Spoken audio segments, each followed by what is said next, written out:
Hello everyone, welcome back to my channel Ekanshi commerce classes. आज का हमारा टॉपिक है controller and auditor general of India. So let's start.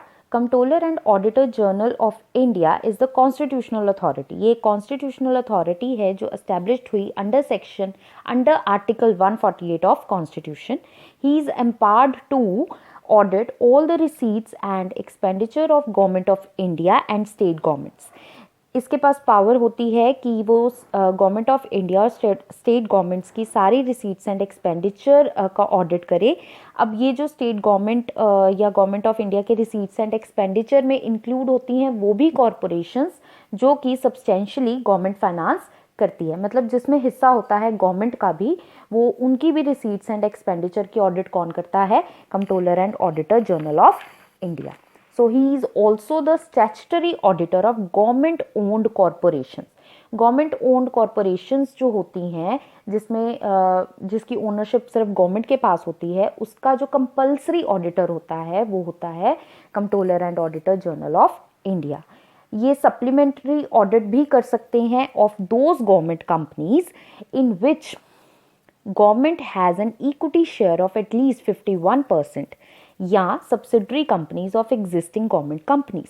क्या कहा है उन्होंने कि ये सप्लीमेंट्री ऑडिटर भी होते हैं उन गवर्नमेंट कंपनीज के जिसमें गवर्नमेंट का 51% हिस्सा हो या वो गवर्नमेंट कंपनीज के अंडर सब्सिडरी हो। आर्टिकल 148 से लेकर 151 ऑफ कॉन्स्टिट्यूशन ऑफ इंडिया जो है वो इसकी institution controller and audit journal of India की इंस्टीट्यूशन को डील करता है।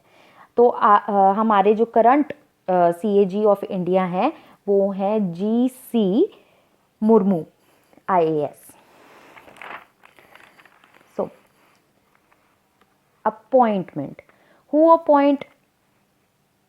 Appoints controller and audit journal of India? जो प्रेसिडेंट ऑफ इंडिया होते हैं वो इनकी अपॉइंटमेंट करते हैं। कंपनसेशन, सैलरी या अदर कंडीशंस ऑफ सर्विसेज जो हैं वो पार्लियामेंट ऑफ इंडिया डिसाइड करती है। किसके through? Controller and auditor journal duties powers and conditions of services act 1971। ठीक है, सैलरी कितनी होती है? उतनी ही होती है जितनी एक सुप्रीम कोर्ट के जज की होती है। अगर ये प्लेस वैकेंट हो जाए तो CAG जो है वो वैकेट कर देता है, मतलब खाली कर देता है ऑफिस जब वो 65 इयर्स का हो जाए या उसकी जो अपॉइंटमेंट है उसको 6 इयर्स कंप्लीट हो चुके हों, तो विच एवर इज़ अर्लियर, या तो वो 65 का हो जाए या फिर उसकी जो टर्म्स हैं, जो टाइम पीरियड है उसकी जॉब का या जिसमें वो रखा गया है, अपॉइंट किया गया है, वो 6 साल की हो चुकी हैं। सो नेक्स्ट, ड्यूटीज़ क्या है इनकी? तो इसको हमने 4 हिस्सों में बांटा है। सबसे अकाउंट्स की ड्यूटीज़, उसके बाद audit duties, additional duties and in case of public companies. Account duties में क्या आती हैं? वो Indian audit and accounts department के हेड होते हैं। ही और शी जो भी हैं वो has the duty to upload the constitution of India and laws of parliament to safeguard the interest of the public. उसका काम क्या होता है? कॉन्स्टिट्यूशन ऑफ इंडिया को अपहोल्ड करना, मतलब उसे मेन किसको आगे रखना है? कॉन्स्टिट्यूशन ऑफ इंडिया को और पार्लियामेंट के लॉज को, ताकि वो पब्लिक इंटरेस्ट के लिए काम कर सकें। अब कंट्रोलर एंड ऑडिट जर्नल की ही एडवाइस पर जो कॉन्स्टिट्यूशन होती है वो यूनियन और स्टेट गवर्नमेंट्स के अकाउंट्स भी प्रोवाइड करती हैं। ये जो अकाउंट्स बनते हैं इसका जो फॉर्मेट होता है वो कौन बताता है? President of India. Controller and audit journal duties and जो हमने लास्ट में पढ़ा था ना, यहाँ पे duties powers and conditions of service act 1971, उसको शॉर्ट में हम कहते हैं CAG DPC एक्ट 1971। इसमें वो जर्नल प्रिंसिपल्स बताते हैं गवर्नमेंट अकाउंटिंग के और ब्रॉड प्रिंसिपल्स बताते हैं रिसीट्स एंड एक्सपेंडिचर के। तो 2 चीज़ें हो गई, एक जर्नल प्रिंसिपल्स हो गए गवर्नमेंट अकाउंटिंग के और ब्रॉड प्रिंसिपल्स हो गए रिसीट्स एंड एक्सपेंडिचर के। अब आर्टिकल 279 ऑफ कॉन्स्टिट्यूशन क्या कहता है, वो कहता है कि सीएजी जो है वो सर्टिफाई करता है सारी मतलब असरटेन भी करता है और सर्टिफाई भी करता है सारी net proceedings of those tax which are levied and collected by union but assigned to states. अब उन्होंने क्या बोला है, जो भी टैक्स जो हैं वो यूनियन कलेक्ट करती है, यूनियन ही लेवी करती है, उसको वो असरटेन भी करता है और सर्टिफाई भी करता है जो बनती किसकी है, जो टैक्स बनता किसका है, स्टेट्स का बनता है। ठीक है जी। He also plays fiduciary role and federal financial relations. अब फ्यूडिशरी का मतलब क्या होता है, क्योंकि वो एक ट्रस्टी की तरह काम करता है। ठीक है, किसमें, फेडरल फाइनेंशियल रिलेशंस में। ये होती क्या है, financial relations between the commonwealth and states to collaborate on policy development and implementation. ये होती हैं फेडरल फाइनेंशियल रिलेशंस। इनको भी, इनके लिए भी वो क्या करता है, ट्रस्टी का काम करता है। नेक्स्ट आती हैं ऑडिट की ड्यूटीज़ कौन कौन सी हैं। इसमें इंक्लूड करते हैं वो ऑडिट किसकी, receipts and expenditure of union and state government, जो हमने पहले भी पढ़ा है। ठीक है, इसके अलावा वो ऑडिट करते हैं transactions of contingency funds and public accounts की, trading, manufacturing, profit and loss account, balance sheet and other subsidiary accounts kept in any government department. Obviously वो गवर्नमेंट ऑडिट के लिए अपॉइंट किया गया है, तो उसी की trading, manufacturing, profit and loss and balance sheet को वो चेक करेगा। Accounts of stock, stores, government companies जो कंपनीज एक्ट 1950 के अंडर आती हैं, उनकी भी ऑडिट यही करते हैं। Accounts of bodies and authorities, जो कि ग्रांट्स और लोन्स जो कि गवर्नमेंट किसी स्पेसिफिक पर्पस के लिए किसी को देती हैं, तो उसका भी अकाउंट्स कौन चेक करता है, controller and audit general of India. इसके अलावा उनकी एडिशनल ड्यूटीज़ क्या हैं, उनकी एडिशनल ड्यूटीज़ हैं, उनकी रिस्पॉन्सिबिलिटी होती है सारे अकाउंट्स को कंपाइल करना जो स्टेट गवर्नमेंट या अदर यूनियन टेरिटरीज़ में बनाई गई हों।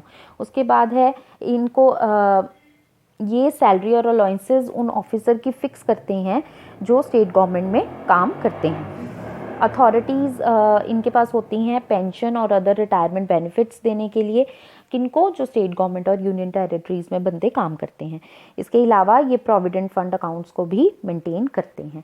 Duties in case of public company. अब पब्लिक कंपनी के केस में इनकी क्या ड्यूटीज़ हैं, इनकी ड्यूटीज़ हैं, ये यूनियन गवर्नमेंट को एडवाइस करते हैं प्राइमरी ऑडिटर्स की अपॉइंटमेंट के टाइम पे, मतलब जो सीए अपॉइंट होते हैं। ठीक है, इसके अलावा वो ऑडिटर्स को गाइड भी करते हैं कि ऑडिट कैसे किया जाए। He has the right to comment और supplement the reports of primary auditors. जो इन सीए ने जो ऑडिट की होती हैं, जो रिपोर्ट बनाई होती हैं, ये उन पर कमेंट भी कर सकते हैं। He can also conduct supplementary audit of these companies. ये सप्लीमेंट, ये हमने स्टार्टिंग में पढ़ा था कि ये सप्लीमेंट्री ऑडिट भी करते हैं। नेक्स्ट है parts of controller and audit journal of India. इसको भी हमने 5 पार्ट्स में डिवाइड किया है। पहला आता है general parts, next is direction to auditors, supplementary audit, supplementary report and test audit. तो सबसे पहले आती हैं जो जर्नल पावर्स इनके पास कौन सी हैं। किसी भी ऑफिस में जाकर इंस्पेक्ट करना, ठीक है, किसी भी बुक्स ऑफ अकाउंट्स की डिमांड कर सकते हैं वो ऑडिट करते टाइम पे। जो जर्नल पार्ट्स जो सभी ऑडिटर्स के पास होती हैं, ठीक है, और वो इंफॉर्मेशन भी कलेक्ट कर सकते हैं अकाउंट्स की प्रिपरेशन या ऑडिट करने के लिए जो भी रिक्वायरमेंट्स होती हैं। डायरेक्शंस टू ऑडिटर्स, डायरेक्शंस क्या होती हैं, ऑडिटर्स को डायरेक्शंस वो कौन कौन सी प्रोवाइड कर सकते हैं, तो वो सेक्शन 143 सबसेक्शन 5 ये बात कहता है कि एक स्पेशल क्वेश्चनियर जो है वो कंट्रोलर एंड ऑडिट जर्नल जो है वो इशू करते हैं, जिसे आंसर कौन करना किसे करना होता है, ऑडिटर ने, प्लस ये कब करना होता है, विद इन 2 मंथ्स। ठीक है, अब कौन कौन सी इसमें क्वेश्चनर में क्या क्या लिखा होता है, किस बारे में डायरेक्शंस होती हैं, तो उसको हमने 8 पार्ट्स में डिवाइड किया है। पहला आता है इंटरनल कंट्रोल के बारे में production and manufacturing accounts, cost accounts, profit and loss, balance sheet, fund flow statements, detail of manpower, analysis of accounts to show capital formation and growth. Next आता है conduct of supplementary audit. Supplementary audit जो section 143 subsection 6 of companies act 2013 controller and audit general को empowerment देता है, मतलब वो उनको power देता है पहला सप्लीमेंट्री ऑडिट को कंडक्ट करने के लिए। वो कब कर सकते हैं? जब उन्हें ऑडिट रिपोर्ट रिसीव होती है उसके 60 डेज के अंडर वो कर सकते हैं। इसके अलावा वो सप्लीमेंट्री ऑडिट या तो खुद भी कर सकते हैं या वो किसी को ऑथराइज भी कर सकते हैं कि वो सप्लीमेंट्री ऑडिट उनके बिहाफ पर करे। अब उन्होंने कंडक्ट कर दी सप्लीमेंट्री ऑडिट, अब जब वो कर रहे हैं तो वो क्या करेगा? वो ऑडिट रिपोर्ट पर कमेंट कर सकते हैं, सप्लीमेंट कर सकते हैं। इन कमेंट्स को वो एनुअल जर्नल मीटिंग में मेंबर्स के आगे रख सकते हैं और कंपनी को ये डायरेक्शंस प्रोवाइड कर सकते हैं कि ये जो कमेंट्स हैं वो उन सारी पार्टीज को भेजी जाएं जिनके लिए ये financial statements, audited financial statements important होती हैं। मतलब सिर्फ मेंबर्स को ही नहीं दिखाई जाए, उन सबको बताई जाए जिनका भी कंपनी में हिस्सा होता है। नेक्स्ट आता है टेस्ट ऑडिट। टेस्ट ऑडिट क्या है? सेक्शन 143 सबसेक्शन 7 एम्पावर करता है कि वो टेस्ट ऑडिट भी कर सकते हैं जब भी वो गवर्नमेंट कंपनी के अकाउंट्स को देखते हैं। ठीक है जी। अब कौन कौन से ऑडिट जो हैं गवर्नमेंट ऑडिट में, डिफरेंट टाइप्स ऑफ ऑडिट कौन कौन से होते हैं गवर्नमेंट ऑडिट में, कौन कौन सी टाइप्स होती हैं ऑडिट करने के लिए? सबसे पहले rules and orders, audit of sanction, provisions of funds, performance audit, audit of receipt, stock, stores and commercial accounts. तो ये 7 पार्ट्स में डिवाइड हैं। So audit of rules and orders ये क्यों की जाती हैं? टू इंश्योर दैट एक्सपेंडिचर जो है वो according to the provisions of constitution and laws और रूल्स के अकॉर्डिंग हो। सेंशन में क्या कहते हैं कि हर आइटम ऑफ द एक्सपेंडिचर जो है वो कॉम्पिटेंट अथॉरिटी ने जो सेंशन किया है उसके अकॉर्डिंग है या नहीं। Audit of provision of funds जो हैं वो इंश्योर करते हैं that expenditure is incurred on the purpose for which the grant has been provided. Performance audit इसलिए की जाती है ताकि हम जो बुक्स ऑफ अकाउंट्स हैं उसकी एफिशिएंसी, उसकी इकोनॉमी, उसकी इफेक्टिवनेस को चेक कर सकें। ऑडिट ऑफ रिसीट्स की जाती हैं कि जितने भी रेवेन्यूज़ या कुछ भी हम गवर्नमेंट ने रिसीव किया है वो सही से असेस्ड हुआ है एंड सही से रिसीव हुआ है या नहीं। That's all to it, and if you have any query or question और किसी भी चीज़ के बारे में डिटेल चाहिए तो प्लीज़ कमेंट बॉक्स में लिखिए, I'll answer. Thank you. Please do like, share and subscribe to my channel. Thank you.